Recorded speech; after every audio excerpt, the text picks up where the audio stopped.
everybody. So this past week I was talking about how I always like to achieve inbox zero for my business email account as much as possible. And I had some of you say on my poll that you would be interested in learning about that. So I thought I would take just a couple minutes today to make a quick video to show you how I organize my email inbox just to make sure that I get it down to inbox zero as much as possible. This is pretty typical for my email account to have maybe like a dozen emails in it at a time while I'm working on different projects or communicating with different people. But before we get to those emails and where I'm going to be putting them, I want to show you how I set up my sidebar over here and the different labels and folders that I have for all my emails. So since I'm doing a lot of work, client-based work, I obviously have a lot of emails that are going to be lead-based.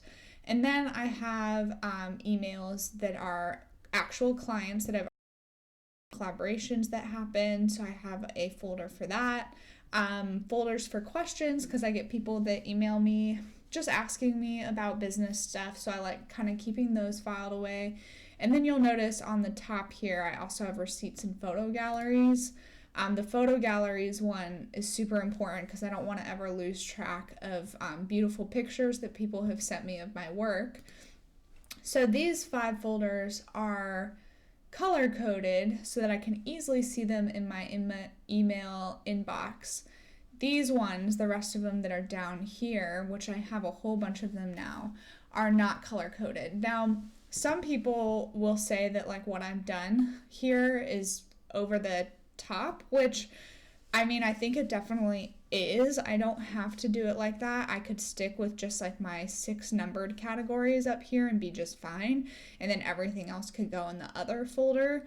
But I honestly really like being able to see all my emails in one place. So like my client management system, I pull any emails from Dubsado into the Dubsado folder, and I can see all of these emails in the same place if I would ever have to find one of them easily. Obviously I could use the search feature, but then I have that option too. So this is obviously Gmail with Google. If you have Outlook or something else, it's going to look a little bit different, but the concept is kind of the same. So under the More option down here, you can hit Manage Labels. So if I were to do that, then it's going to show me all of the options that I have here for my labels. I can rename them if I want to. I can change the subfolders that I have underneath them if I want to. Or if I just want to create a new label, I would enter the new label name. And if I wanted to make it a sub-label for one of my previous labels, then I would hit this option and I could choose from all of these. So it's pretty easy. You just have to take time to determine what categories you want to have.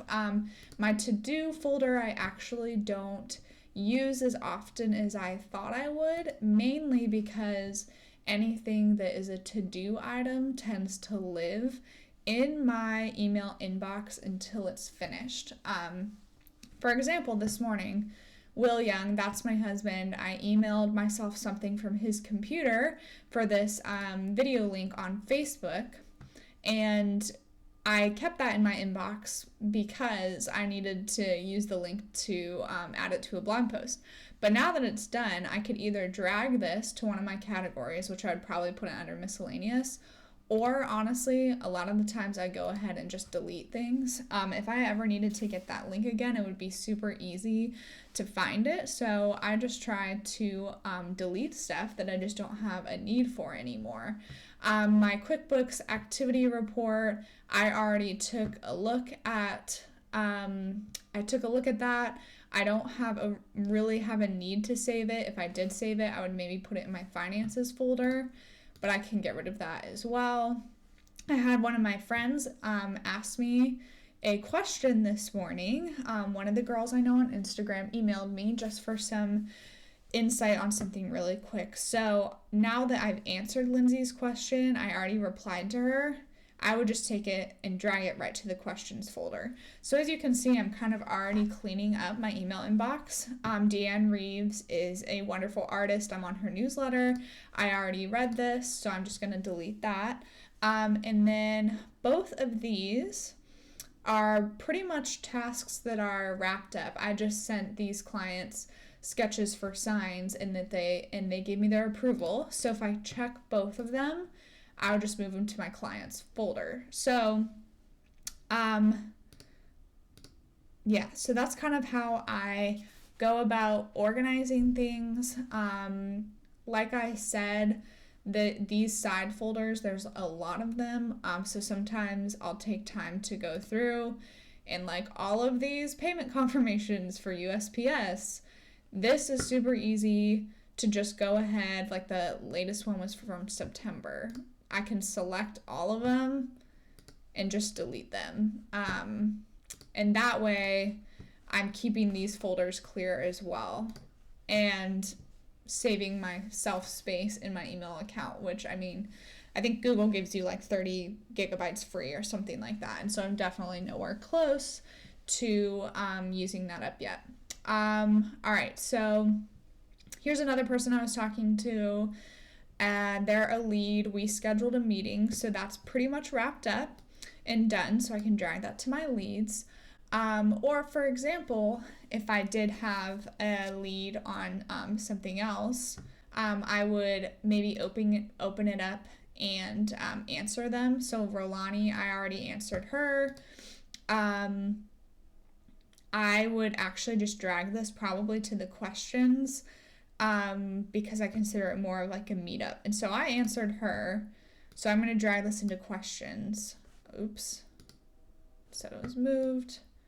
Questions.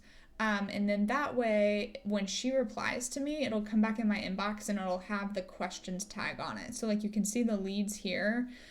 This lady responded to me and said she's holding off for now on hers.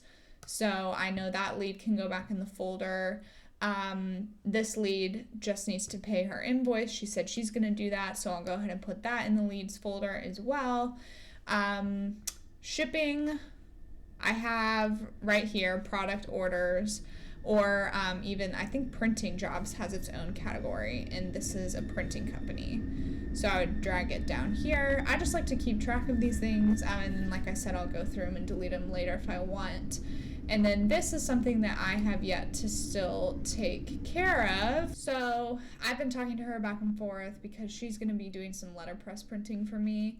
I've been keeping this in my inbox just to remind myself that I still need to take the time to cut all my paper to size and ship it to her.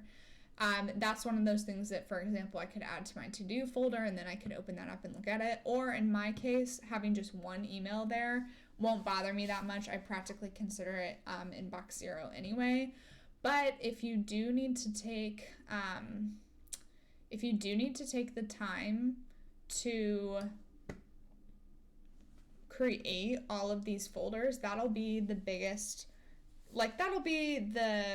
part of this process, basically, is to get all of that set up and figured out.